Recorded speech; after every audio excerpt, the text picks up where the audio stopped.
रिहान सैयद और आज मैं बहुत ज़्यादा अहम खबरें जो है वो आपके लिए लेकर आया हूँ। आज की इस वीडियो में मैं आपको बताऊंगा कि ये फैसला कर लिया गया है कि तहरीके इंसाफ कराची से कम जो है उसको मुकम्मल तौर पर ख़त्म कर दिया जाएगा। लोगों के इल्म में होगा कि गुज़िश्ता कुछ दिनों से एमक्यूएम जो है वो काफ़ी मुतहर्रिक हमें नज़र आ रही है। वज़ीर आज़म से मुलाकातें, के इलेक्ट्रिक से मुलाकातें, इसके अलावा इलेक्शन कमीशन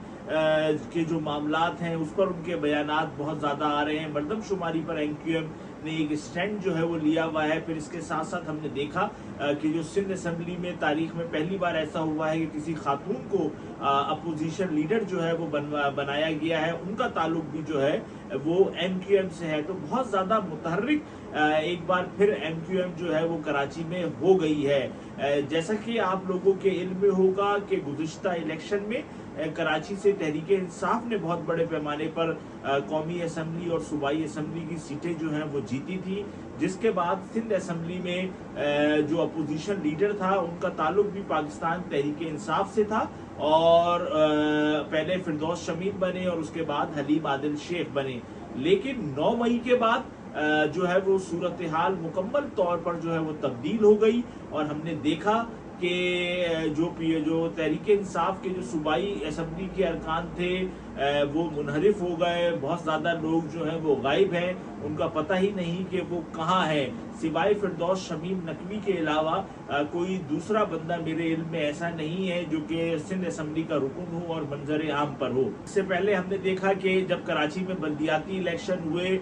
तो उसमें तहरीके इंसाफ के बहुत ज़्यादा लोग जो है वो गायब हो गए, वो आए नहीं और जिससे पाकिस्तान पीपल्स पार्टी को जो है वो फ़ायदा हुआ। लेकिन जब कराची में सूबाई असेंबली में जो सिंध की हलीम आदिल शेख अपोजिशन लीडर काफ़ी अरसे तक नहीं आई तो एमक्यूएम ने एक मूव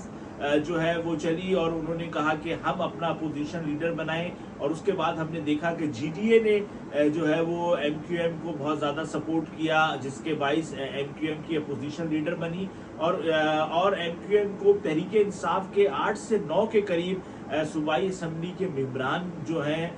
उन्होंने भी एमक्यूएम की अपोजिशन लीडर राना अंसार को जो है वो सपोर्ट किया है। ये एक बहुत बड़ी डेवलपमेंट है क्योंकि इससे पहले तो लोग गायब थे और मंजर आम पर नहीं आ रहे थे, मुल्क से बाहर थे। लेकिन हमने देखा कि जब सिंध असेंबली में अपोजिशन लीडर का मामला आया तो दोबारा से लोग जो है तहरीके इंसाफ के मुतहर्रिक हुए और एक साहब ने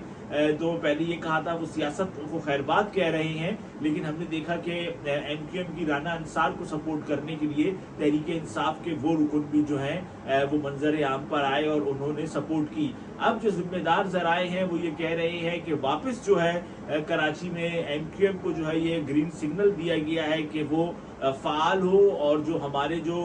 मुक्तदर हल्के हैं लगता ऐसा ही है कि उनकी सपोर्ट भी इस टाइम अब एमक्यूएम की तरफ होती जा रही है। क्योंकि जिस तरीके से अपोजिशन लीडर जो है वो सिंध असेंबली में एमक्यूएम का आया है तो उससे ऐसा लगता है कि मामलात कहीं ना कहीं जो है वो सेटल हो चुके हैं या हो रहे हैं। तभी हमने देखा है कि ये एक इतना आसान काम नहीं था इस वक्त जो है अपोजिशन लीडर अपना बनवाना, क्योंकि इस वक्त जो भी अपोजिशन लीडर होगा वो आने वाले निगरां सेटअप के लिए जो है वो बातचीत करेगा हुकूमत से। तो अब एमक्यूएम और पाकिस्तान पीपल्स पार्टी मिलकर जो है वो निगरां सेटअप लाएंगे। लेकिन इत्तलात ये है कि अब कराची में जो तहरीके इंसाफ के 10 के करीब सूबाई असेंबली के जो मेंबरान हैं वो आने वाले कुछ दिनों में एमक्यूएम में शमूलियत इख्तियार कर लेंगे, जबकि 2 से 3 कौमी असेंबली के भी अरकान ऐसे हैं जो कि एमक्यूएम में शामिल हो जाएंगे। ये एक बहुत बड़ी डेवलपमेंट है कराची के हवाले से, क्योंकि एक ऐसा शहर जिधर से तहरीके इंसाफ बड़े पैमाने पर जीती थी, अब उनके इतनी बड़ी तादाद में लोग जो हैं जब एमक्यूएम में शामिल हो जाएंगे तो उससे लाजमी तौर पर कराची की सतह पर पाकिस्तान तहरीके इंसाफ को एक बड़ा धचका पहुंचेगा।